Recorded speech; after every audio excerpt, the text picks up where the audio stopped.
collagen soup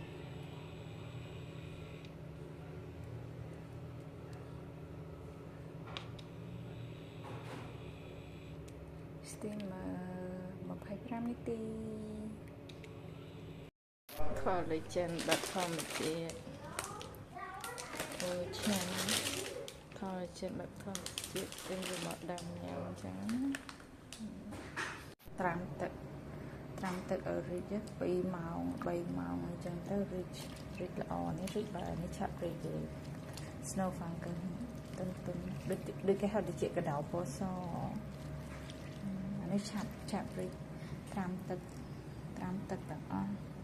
តែនេះអត់ត្រាំទៅគេនេះចាំដាក់ក្រោយ Blueberry នេះចាំដាក់ក្រោយលាងទឹកឲ្យស្អាតហើយយើងបង់តាមក្រោយហើយដាក់ជាមួយស្ករយើងមានស្ករត្នោតដាក់ស្ករត្នោតយើងមានស្ករឲ្យដាក់ស្ករហ្នឹងណាត្រាំទៅរីកហើយចាំយើងយកទៅស្ងោរ collagen ធម្មជាតិឆ្អិនហើយ collagen soup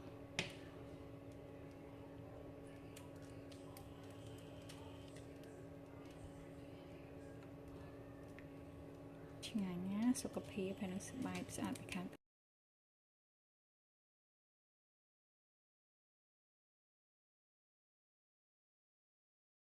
ថែមទឹកដោះគោឆៅ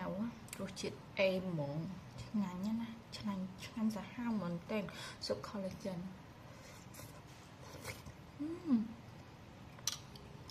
super good